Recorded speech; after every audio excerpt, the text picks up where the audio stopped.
Hello and thank you for watching another one of my videos. Today we're going to go over racial identity. I'm going to cover a lot of the traits that each race has in vanilla and compare them to each trait in live that separates them and took apart or continued the class diversity. So, first off, let's go over dwarves. Dwarves in vanilla have Find Treasure. This allows the dwarf to sense nearby treasure, making it appear on the minimap. On live, they have Explorer. You find additional fragments when looting archaeological finds, and you can survey faster than normal archaeologists. To me, finding treasure is far more valuable in the game, or was anyways. Treasure chests could contain random greens, random item upgrades, or even resources for your profession. Frankly, in live, archaeology is still a useless profession. Greens don't matter and professions need some serious balancing. BFA is still in the works, and they show some promise on these profession problems, so we may get some good quality out of that. Until then, it's all speculation. The next trait, in vanilla, Frost Resistance. Frost Resistance increased by 10. In live, Frost Resistance reduces frost damage taken by 1%.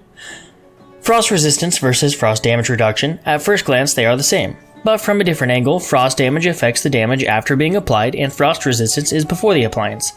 Resistance determines how much damage to take off based on your resistance. Frost damage reduction just reduces the amount regardless by a percentage of damage the enemy does. In other words, one decides based on your stats, and the other decides based on the enemy's stats. The next trait, Gun Specialization. Gun skills increased by 5. And then Might of the Mountain. Critical strike, bonus damage, and healing increased by 2%. Gun specialization is useless. Might of the Mountain gives bonus crit and healing. While from a perspective this is awesome, we also need to consider the races as a whole. We'll cover this, don't worry. Add to the queue, Might of the Mountain. The next trait, Stone Form, while active, grants immunity to bleed, poison, and disease effects. In addition, armor increased by 10%. Last 8 seconds, 3-minute cooldown. In live, removes all poison, disease, cure, magic, and bleed effects, and reduces all physical damage taken by 10% for 8 seconds. 2-minute cooldown. Armor increased by 10% versus physical damage taken by 10%. One of these affects the amount of damage done to you based on the enemy's damage, and the other makes your gear more important. Gear was in a direct relation to your racial, opposed to just being better because you're a dwarf. Next, let's go over gnomes. In vanilla, Escape Artist escapes the effect of any immobilization or movement speed reduction effect. 1-minute cooldown. In live, escape the effect of any immobilization or movement speed reduction effect, 1-minute cooldown. No changes here, except, Escape Artist is viable in almost 0 situations on live. I'm consistently able to use my Honorable Medallion to break immobilization, but with Escape Artist, it just doesn't work. Ever. Next trait, Expansive Mind. Intelligence increased by 5%.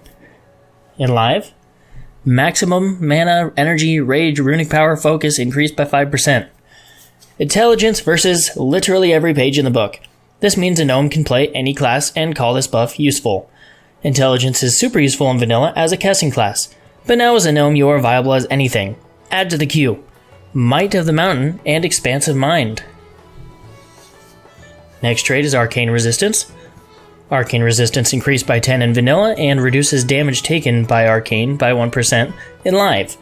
Stats are focused on the enemy stats again, not on yours. Again, an uncontrollable trait.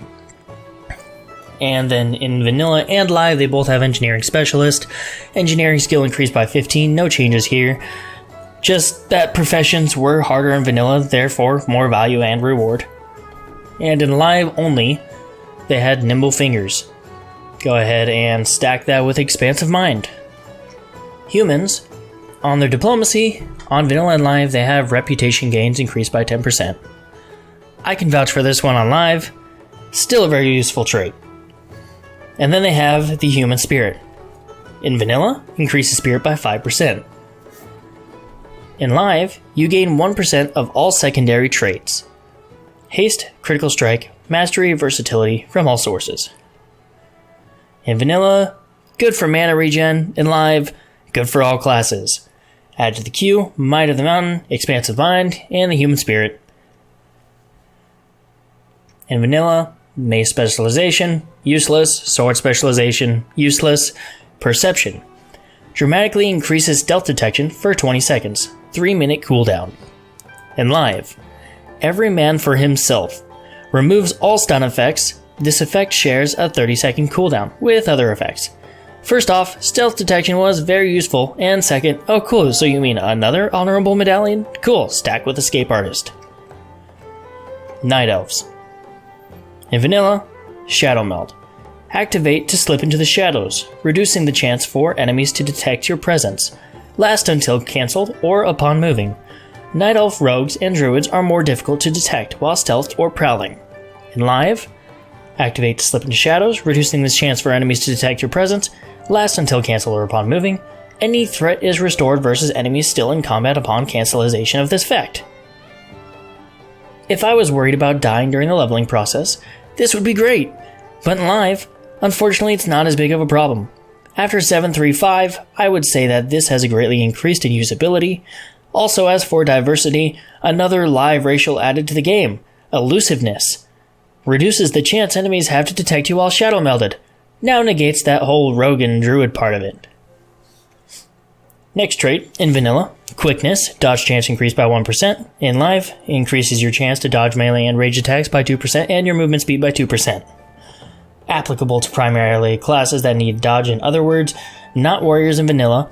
In live, applicable to everyone. Move speed is useful in all situations as every class. Remember that thing where I created queue? Yeah, add to the queue.